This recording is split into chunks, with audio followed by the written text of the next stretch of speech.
तो हेलो दोस्तों, कैसे हैं आप सभी लोग। जहां तक मुझे उम्मीद है कि आप लोग अच्छे होंगे और आप लोग की पढ़ाई जो है वो भी बेहतरीन चल रही होगी। तो आज हम लोग एक एक और लेखक के बारे में आज जानकारी प्राप्त करेंगे कि एक लेखक जो अपना जीवन किसमें व्यतीत करता है, लिखने में। यानी वो या तो रचनाएं लिखेगा आप लोगों की, या तो वो क्या लिख सकता है, आप लोगों का कविता लिख सकता है, या तो वो कहानी लिख सकता है। ये सारी चीजें क्या करता है, लेखक कोई अपना लिखता है। तो आज के बारे में, यानी आज जो हम लोग अपने वीडियो में स्टार्ट करने जा रहे हैं, एक इसी तरह के कवि का नाम दिया गया है, जिनका नाम है आप लोग का मैथिली शरण गुप्त। देखिए, जो हम लोग का है ये मैथिली शरण गुप्त, ये याद रखिएगा द्विवेदी युग के कवि हैं। प्रश्न आप लोगों से पेपर में ये पूछ लेगा आप लोगों से कि चलिए बताइए, मैथिली शरण गुप्त जो है किस युग के लेखक है। तो आप लोग आंसर क्या करेंगे, द्विवेदी युग कर दीजिएगा आप लोग। इसी तरह के प्रश्न आप लोगों से पूछे जाते हैं। और याद रखिएगा, मैथिली शरण की गुप्त की रचनाएं आप लोगों से पेपर में जरूर से जरूर पूछी जाती हैं। और कल आप लोग का पेपर है, आज हम लोग 17 फरवरी है, कल 18 फरवरी हिंदी का पेपर आप लोगों का क्लास 10th और 12th के बच्चों का है। तो ये वीडियो एक बार देखना उन लोगों के लिए अति महत्वपूर्ण होगा। और ये वीडियो आप लोगों के लिए वरदान साबित हो सकता है, क्योंकि रचनाएं आप लोगों के लिए मालूम है कि कितने ज्यादा आप लोग के इम्पोर्टेंट होती हैं। तो चलिए इसी तरह के आज मैथिली शरण गुप्त की सारी रचनाओं के बारे में एक बार जानकारी प्राप्त कर लेते हैं।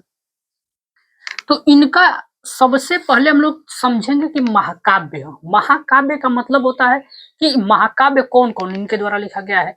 तो इनकी मैथिली शरण गुप्त की महाकाव्य का नाम है एक साकेत।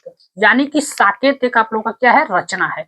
याद रखिएगा, अगर मैथिली शरण गुप्त अगर आप लोग के द्विवेदी युग के कवि हैं, तो याद रखिएगा अगर उनकी रचनाएं भी दे के अगर पूछ लेता है कि वो किस युग के रचनाएं हैं, तो याद रखिएगा द्विवेदी ही होगा। क्योंकि आप लोग बताइए, मैथिली शरण अगर गुप्त आप लोग के द्विवेदी युग के कवि हैं, तो रचनाएं भी द्विवेदी युग में ही लिखे होंगे।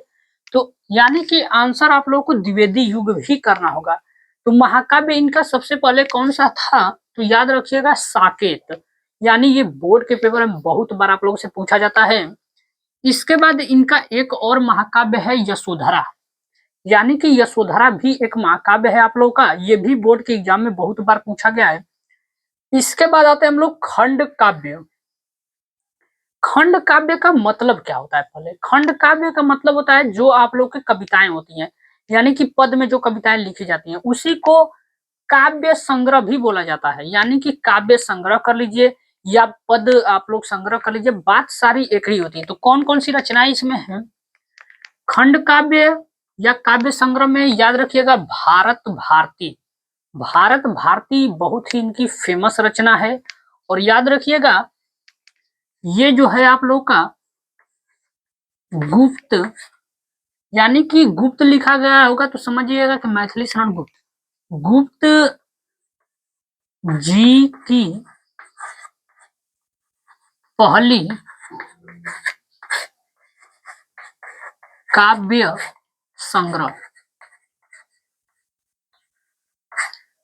यानी कि कहने का मतलब ये है इसमें कि भारत भारती जो है ये आप लोग का गुप्त जी की पहली काव्य संग्रह है। यानी कि पहला, सबसे पहला काव्य संग्रह पूछ लेता है कि कौन लिखे थे मैथिली शरण गुप्त, तो याद रखिएगा उसका आंसर आप लोग का भारत भारती हो जाएगा। इसके बाद अगला इनकी रचना है जयद्रथ वध, ये भी आप लोग की एक रचना है। इसके बाद पंचवटी, पंचवटी आप लोग क्लास 9th में पढ़े होंगे, पंचवटी चैप्टर था इनका मैथिली शरण गुप्त का। इसके बाद है द्वापर, यानी कि द्वापर भी एक रचना है आप लोग की।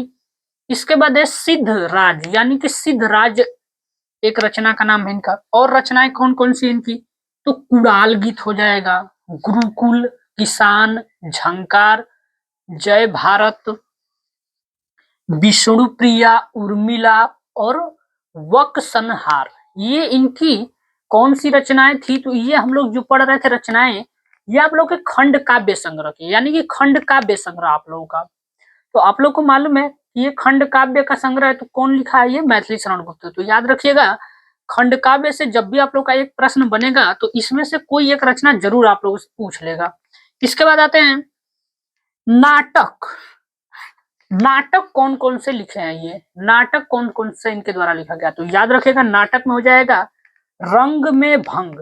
यानी कि रंग में भंग एक नाटक है इनका।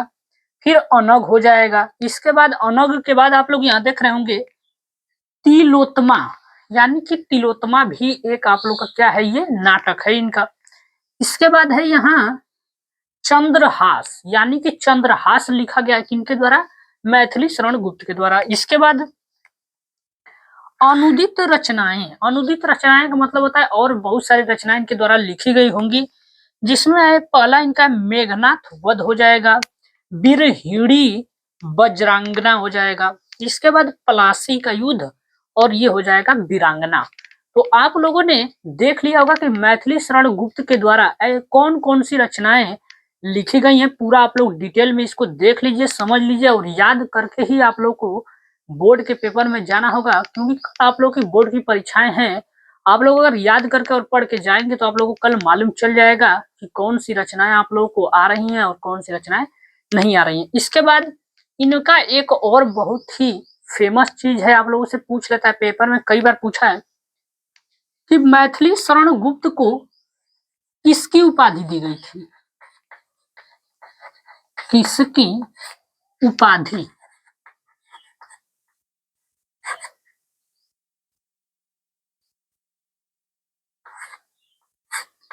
इन्हें किसकी उपाधि से सम्मानित किया गया है, यानी इन्हें कौन सी ऐसी उपाधि दी गई है। जैसे आप लोग अपने नाम के पीछे कुछ टाइटल लगाते हो तो इनको भी कुछ टाइटल मिला है, इन्हें क्या कहा जाता है, तो याद रखिएगा इनकी उपाधि है आप लोग का राष्ट्र कवि, राष्ट्र कवि। इनकी उपाधि कौन सी है आप लोग की, राष्ट्र कवि। इन्हें राष्ट्र कवि के नाम से भी जाना जाता है। देखिए अब इनमें जान लेते कौन कौन सी ऐसी रचनाएं जो आप लोग को बोर्ड में तैयार करके ही जाना होगा। इसमें सबसे पहले तो साकेत आप लोगों का, यशोधरा, ये दोनों रचनाएं तो बहुत बार पूछी गई हैं आप लोगों से, और प्रश्न ये भी पूछ लेता है कि मैथिली शरण गुप्त का महाकाव्य कौन सा है, और ऑप्शन आप लोग के पास 4 डाल देगा।